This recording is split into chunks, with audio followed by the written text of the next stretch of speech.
Good afternoon, Mary Joy.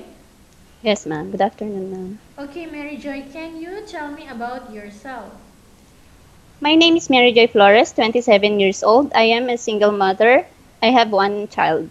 I have a few questions for you to answer, Mary Joy, so let's start.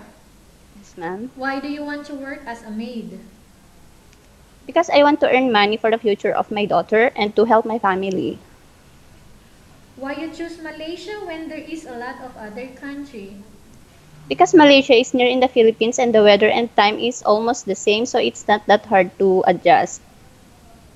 How are you qualified for this job?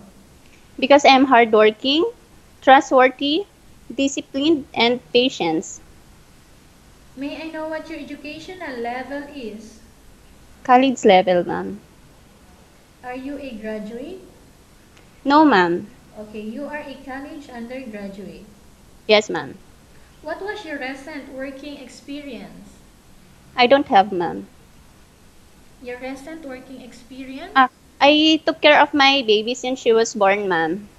Okay, so you mean your working experience was, the recent one?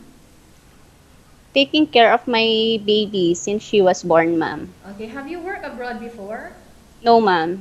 Do you have experience taking care of elderly? Yes, ma'am. And whose elderly was that? My mother, ma'am. Do you have any other spatial skills? Aside from cooking, I do also tutoring, ma'am. Okay. Are you willing to learn new skills? Yes, ma'am. Are you willing to work with a family where the mother-in-law or any relatives stay together? Yes, ma'am. Currently, are you still working now? No, ma'am. Do you know how to cook? Yes, ma'am. What sort of food can you cook? Filipino food, ma'am. Are you aware that you will have to do washing, cleaning, ironing, and cooking? Yes, ma'am. From all the house chores that I mentioned to you, which do you like most? Cooking, ma'am. If ever you were selected to work in Malaysia, who will take care of your kids? My partner, his parents, and my sister, ma'am. You are not allowed to use handphone during working hours.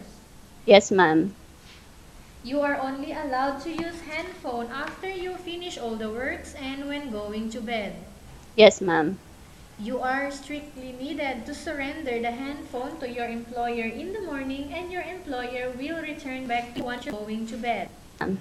If ever your employer finds out that you're abusing of using your handphone and it's affecting your work performance, your employer will confiscate your handphone and you are not allowed to hold it anymore.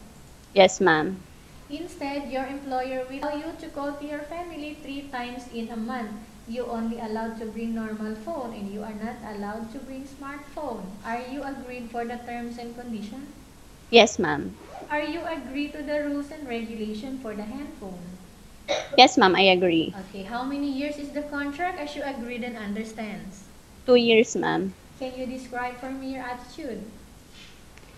I am hardworking, loyal, disciplined, trustworthy, and patient, ma'am.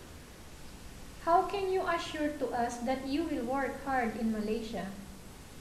I will do my best in everything I do, ma'am. Okay, just make sure that you will finish your 2 years contract.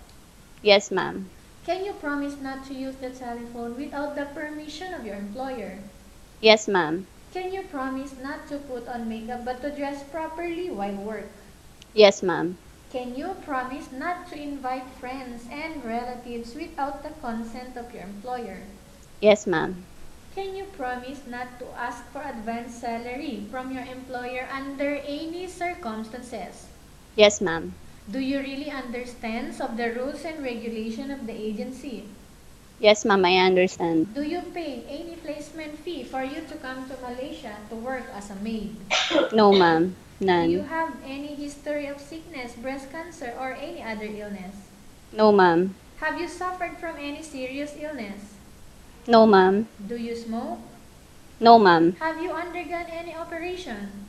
No, ma'am. Are you medically fit or are you fit to work? I am fit to work, ma'am. Are you in any medication right now? No, ma'am. Pills? Pills, ma'am. Yes. Okay. Are you allergic with any food? No, ma'am. Are you prepared to work for the employer of different races? Yes, ma'am. Are you prepared to eat the type of food taken or given by your employer? Yes, ma'am. Are you afraid of being left alone in the house? No, ma'am. Are you afraid of dogs or other pets? No, ma'am. Can you promise to work according to instruction from your employer? Yes, ma'am. I promise. Have any family members working in Malaysia? No, ma'am.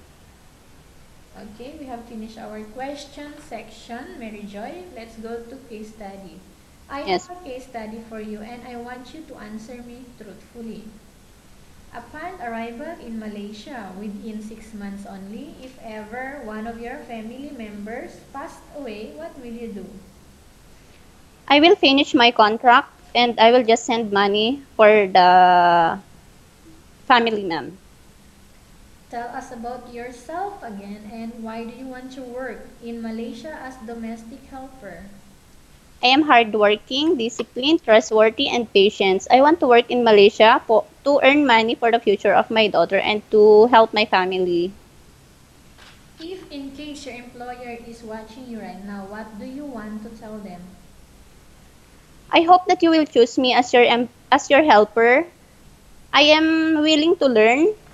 I will do my best in everything. I am loyal, trustworthy, disciplined, and patient. Okay, thank you very much, Mary Joy. We will update to your agency if there is any selection made by the employer. Yes, ma'am.